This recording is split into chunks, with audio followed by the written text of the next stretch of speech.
नमस्कार दोस्तों, नमः शिवाय। जीवन ज्योति चैनल में आप सभी का हार्दिक स्वागत करती हूँ। मैं सपना शुक्ला। मेरे सभी भाई बहनों को चैत्र नवरात्रि की हार्दिक शुभकामनाएं। माता रानी की कृपा आप सभी के ऊपर सदा सर्वदा बनी रहे। जयंती मंगला काली भद्रकाली कपालिनी दुर्गा क्षमा शिवा धात्री स्वाहा स्वधा नमोस्तुते। सर्वमंगल मांगल्ये शिवे सर्वार्थ साधिके शरण्ये त्र्यंबके गौरी नारायणी नमोस्तुते। देहि सौभाग्यमारोग्यम देहि मे परमं सुखम रूपम देहि जयम देहि यशो देहि दिशो जहि। दोस्तों, आज की वीडियो में मैं बात करूंगी चैत्र नवरात्रि में महाअष्टमी और महानवमी का व्रत किस दिन रखा जाएगा और साथ ही व्रत का पारण किस दिन किया जाएगा।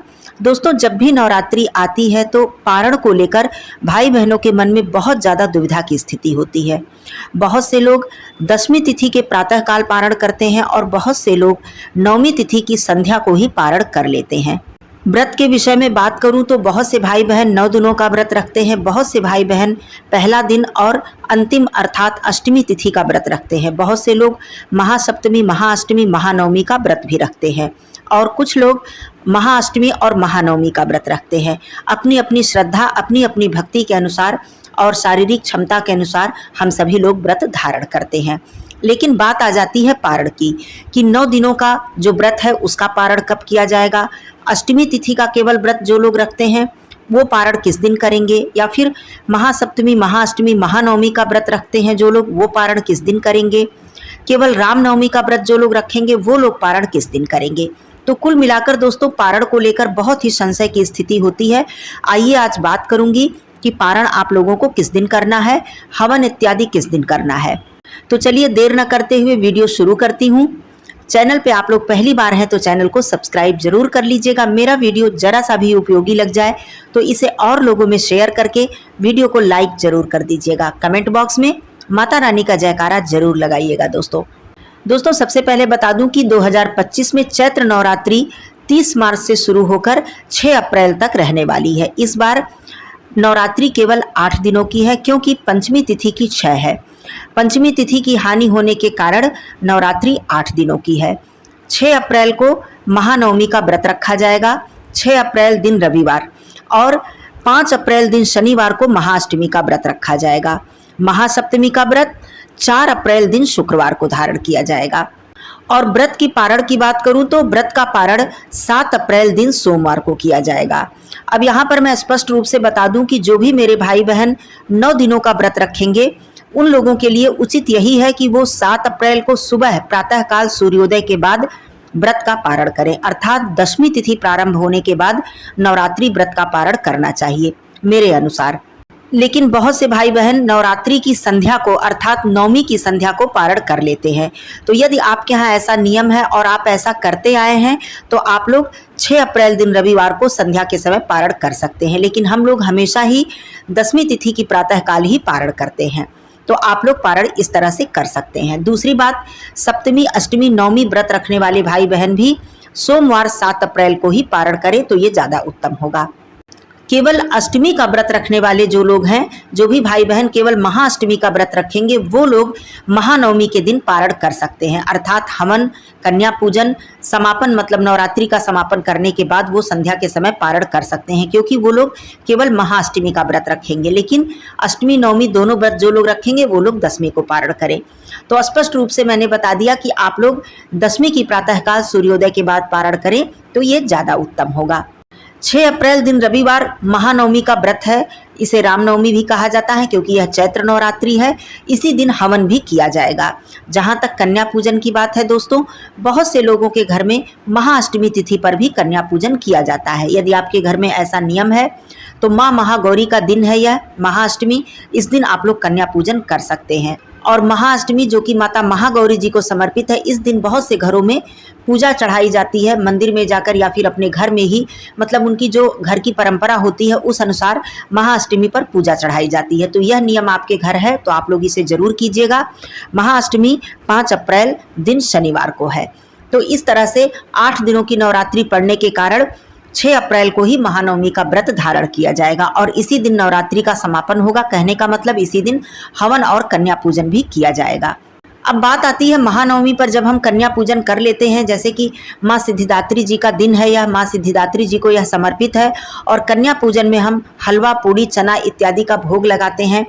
कन्या को बुलाकर अपने घर में उन्हें आमंत्रित करके उन्हें भोजन कराते हैं माता रानी का स्वरूप मानकर। तो उस प्रसाद को हमें रख देना चाहिए जो लोग दशमी को पारण करेंगे। बहुत से लोग उस प्रसाद को संध्या के समय ग्रहण करके पारण करते हैं।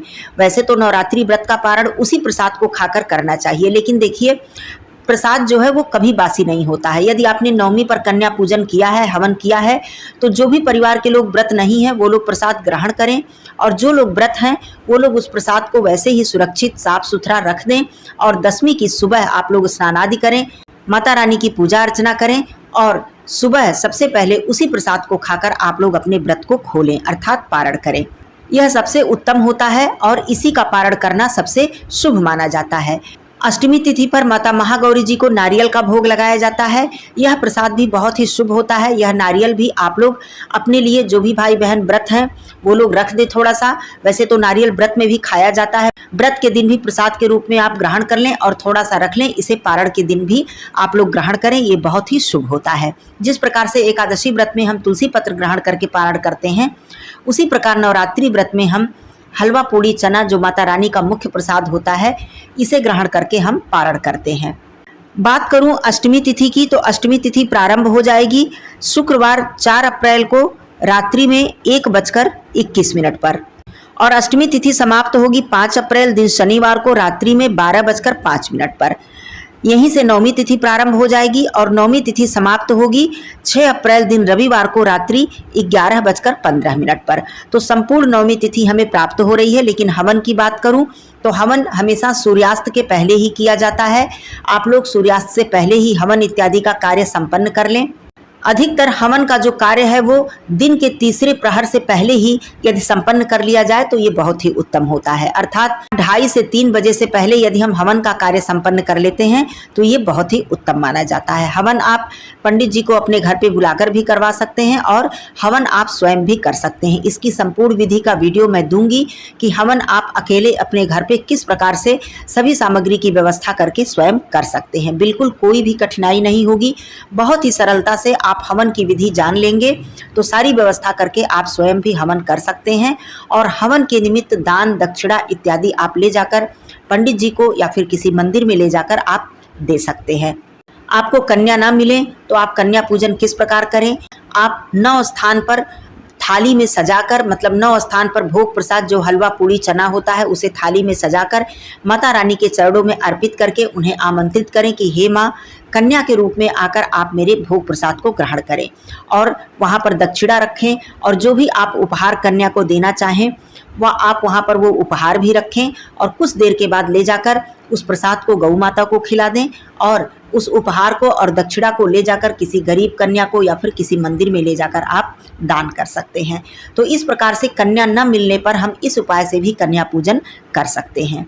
तो दोस्तों, मुख्य रूप से ये वीडियो महाअष्टमी और महानवमी व्रत के विषय में था और पारण के विषय में था, जो कि बहुत ही दुविधा की स्थिति होती है। आगे मैं कन्या पूजन और हवन इत्यादि के विषय में भी वीडियो दूंगी आप सभी लोगों की जानकारी के लिए। तो ये वीडियो कैसी लगी ज़रूर बताइएगा। आप सभी लोगों को नवरात्रि की हार्दिक शुभकामनाएं। फिर मिलती हूँ अगले वीडियो में, तब तक के लिए धन्यवाद। नमः शिवाय। हर हर महादेव।